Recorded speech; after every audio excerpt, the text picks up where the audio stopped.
Alhamdulillah wa binasta'in ala umurni wadin. Wassalatu wassalamu ala asrafil anbiya mursalin wa ala sahbihi ajmain.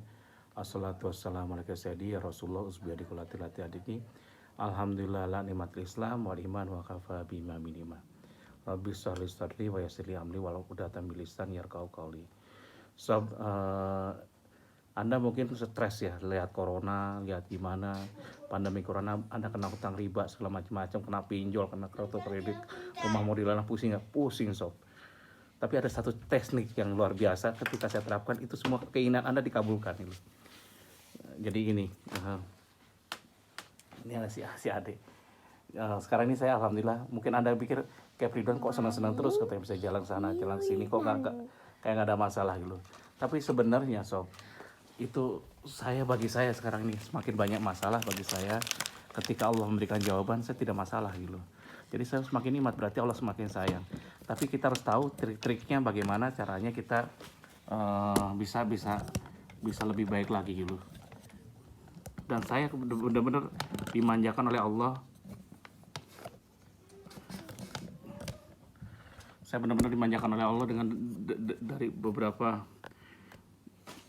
dengan beberapa kebaikan, sampai malu kadang-kadang. Sob, pernah nggak kalau Anda sob, saya kan sekarang diriin startup Uber ya, Uber Indonesia. Itu kayak ojol, kayak Gojek segala macam-macam. Tapi saya niatnya ini driver itu bukan hanya driver, ke depan menjadi pengusaha itu. Ternyata sob gak kaleng-kaleng. Orang di startup kan harusnya cari funding ya. Saya nggak cari funding itu. Fundingnya karena 2/3 keuntungan Uber itu untuk Allah semua gitu, untuk wakaf. Saya ingin cita-cita beliin bank wakaf. Jadi Uber itu adalah ojol yang didirikan oleh komunitas anti riba, sadar kaya dunia akhirat. Dan saya sebagai foundernya. Dan di situ alhamdulillah sekarang ini kalau nggak cari funding, apa nggak jebol? Nggak juga sob. Kelihatan berat? Nggak juga sob. Banyak masalah? Iya. Butuh dana besar, lumayan gitu. Tapi alhamdulillah kenapa bisa jalan? Karena ada satu teknik gitu. Satu, saya niatkan ini 2/3 untuk Allah gitu, untuk wakaf gitu, untuk bantu memudahkan orang. Jadi saya nggak ada khawatir apapun gitu. Jadi ini mungkin pertama saya orang-orang diri seperti itu tapi tidak cari funding gitu. Jadi memang tidak boleh 1% pun dimiliki asing dan asing gitu. Terus yang kedua, saya masih ada riba masih gitu. Tapi saya sudah selesaikan semua riba saya, udah saya stop, saya habisin. Mau dilelang, mau diapain, masuk ke pengadilan saya nggak masalah gitu. Dan kalau memang bermasalah saya gugat ke pengadilan. Ada gugatan, masih ada beberapa gugatan. Dan saya yakin insya Allah semua selesai. Tinggal sepertiga lagi dan itu saya lagi negokan semua. Kalau ditanya Cap punya duit ya? Enggak juga gitu. Saya pasrah sama Allah semua. Lo kok masih senang? Saya sekarang alhamdulillah tidak mencat karyawan ketika pandemi. Dan alhamdulillah masih jalan gitu. Terus duitnya dari mana? Kok kayak punya pohon duit, bisa senang-senang, karyawan nggak dipecat segala macam-macam, nggak ada pengurangan, masih jalan bisnis. Ya udah, kita ini sekarang ilmu bertahan gitu. Nanti di akhir saya akan cerita satu-satu hebatnya, trik-triknya supaya Anda bisa luar biasa gitu. Contoh nih, contoh sob ya. Kenapa saya ngelakukan ini dan cukup bahagia karena memang itu gitu. Dan saya merasa diri saya tidak mampu, hanya minta pada Allah gitu. Jadi ketika Anda riba, ketika Anda ada masalah, kuncinya satu, tobat, istighfar gitu. Kalau bisa Anda rutinkan tiap malam sholat tahajud, habis tahajud taubat gitu. Ketika itu dilakukan, bisa nikmati ibadahnya, itu luar biasa. Gak ada masalah semua. Masalah dunia akan kecil semua. Jadi intinya, nah itu dia. Jadi tekniknya satu itu, jadi tobat dulu. Jadi kalau Anda mau menyelesaikan masalah riba segala macam-macam, kuncinya satu, tobat dulu gitu. Satu, tobat, Anda perbanyak istighfar. Jadi contoh ya, saya luar biasa, saya nikmatin ketika saya ibadah itu. Saya bisa kapan hari beberapa minggu yang lalu saya tidak bisa nikmati ibadah. Rasanya luar biasa. Kayak apa ya? Kayak cacing kepanasan gitu. Masalah kecil aja jadi stres gitu. Tapi ketika Anda bisa nikmati ibadah Anda, subhanallah, di situ ini kuncinya. Jadi intinya aja, kalau sholat fardu aja, kalau kewajiban itu ternyata nggak ngefek sob ke tubuh kita gitu. Kalau kita sholatnya buru-buru nggak ngefek sob ke ketenangan gitu. Tapi kalau udah hadir ruhnya, saya bukan ngomong bahwa saya udah bisa ya. Saya masih belajar kayak sob semua. Mohon maaf, saya ini bukan ustadz, saya biasa aja. Jadi saya hanya seorang kapten gitu. Karena dulu gak jadi pilot ya. Jadi saya orang gagal sebenarnya, tapi saya nikmati semua. Saya jadi ahli pesawat, ya udah tadi panggilannya saya kapten di SKDA gitu. Oke, saya balik lagi. Ternyata sebab ketika kita bisa nikmati ibadah kita, itu akan tenang semuanya masalahnya. Saya pusing, stres segala macam-macam, baru kena pinjol, gak usah pusing. Istighfar aja. Gak punya duit, semua orang gak punya duit sekarang ini. Siapa yang bisa tenang dengan Allah? Allah akan kasih rezeki yang tidak disangka-sangka. Dulu saya nggak yakin, bukan nggak yakin ya. Ayah saya ngajarkan ini ke saya.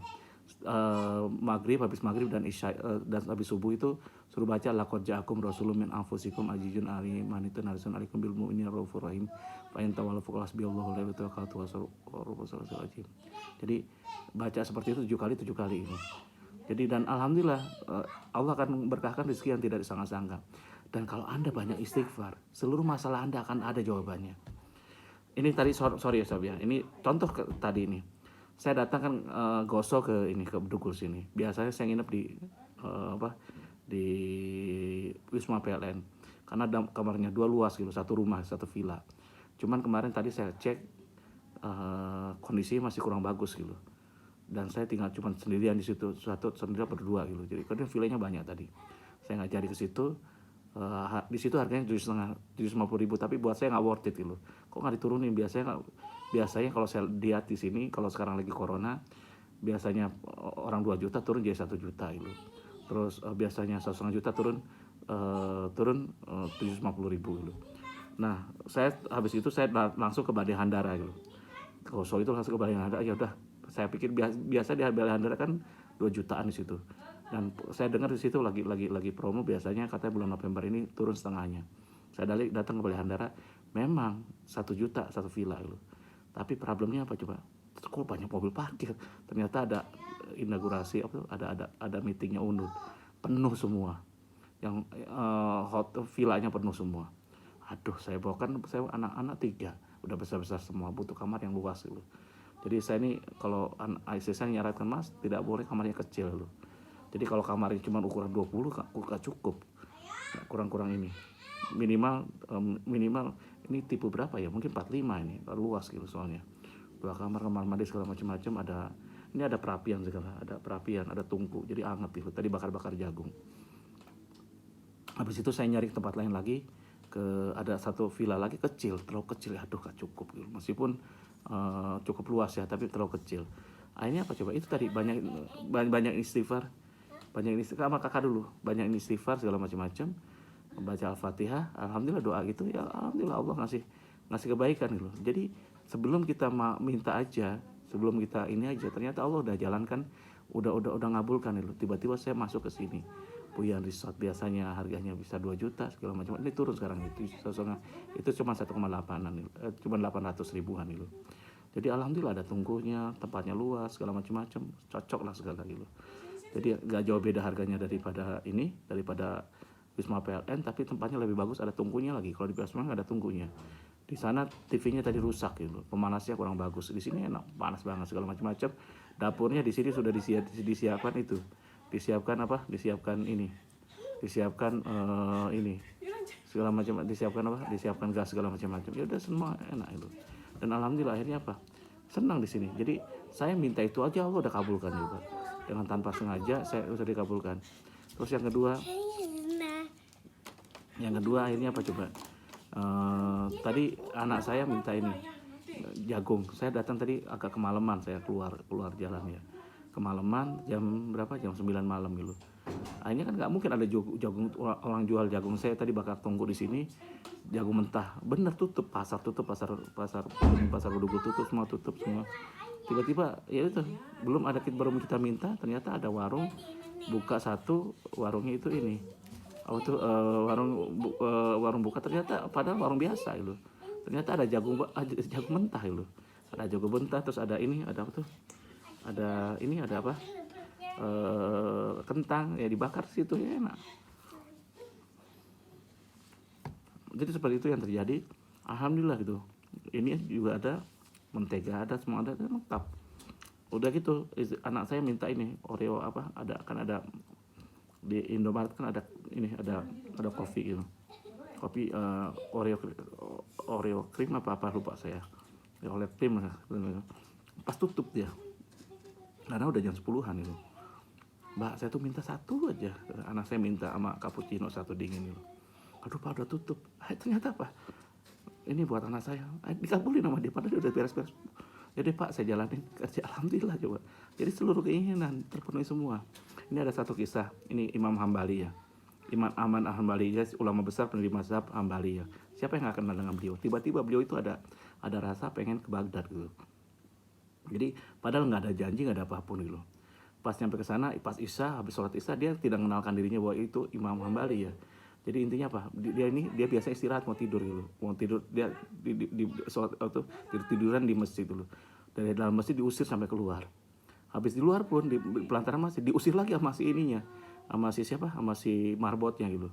Ternyata pas dia diusir itu di diusir juga. Terus saya kan musafir, kan tidur sini nggak boleh karena nggak ngomong doa itu, kita udah umur kan. Kayak kalau di sana kan kalau sebut syekh itu kan udah tua gitu, orang Arab udah tua. Saya nggak bisa di sini, harus di luar.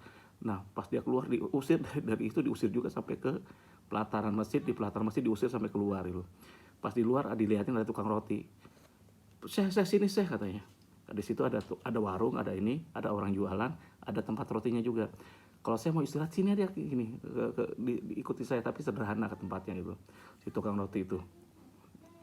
Karena nggak ada pilihan, masjidnya dikunci, pagarnya dikunci, nggak mau dia keluar gitu. Jadi kalau mau tidur kalau mau tidur silakan katanya di sini aja di istirahat, cuma seadanya gitu. Jadi pas ditawarin seperti itu, dia tanya pas si Ahmad kan ngeliatin aja si tukang roti. Ketika ngaduk dia baca istighfar. Ketika nguleni gitu baca istighfar. Ketika gimana semua istighfar dulu. Akhirnya ditanya, kamu ngelakukan apa seperti itu gitu. Oh saya tuh istighfar semua terus gitu. Jadi pasti itu saya ngelakukan istighfar gitu. Dengan istighfar ini apapun permintaan saya dikabulkan gitu. Sudah berapa lama kamu melakukan ini katanya? Udah 30 tahun katanya. Seluruh keinginan saya dikabulkan. Cuma satu keinginan yang belum katanya. Apa? Saya ingin ketemu dengan seorang idola saya, ahli hadis, saya Hambali gitu, Imam Hambali. Jadi intinya astagfirullahaladzim. Dia ketawa aja. Saya jauh-jauh dari Baghdad, dari ini ke Baghdad sini, jauh-jauh ke sana ke sini sampai saya nggak tahu apapun, hanya untuk nemuin orang tua ini gitu, hanya untuk tukang roti tua ini. Hanya bilang saya Imam Ahmad Hambali. Jadi alhamdulillah kan seluruh keinginan dipenuhi. Itu satu kisah yang luar biasa dan saya udah rasakan ini. Jadi perbanyak istighfar, apapun istighfar. Jadi habis sholat istighfar banyak, terus apapun istighfar. Ketika Anda lakukan itu, down semua masalah Anda. Jadi itulah ini ya kita. Mudah-mudahan ini jadi pembelajaran bagi kita semua. Saya mohon maaf kalau salah, saya ada banyak salahnya, kalau kurang banyak kurangnya. Wabillahi taufiq wal hidayah. Wassalamualaikum warahmatullahi wabarakatuh.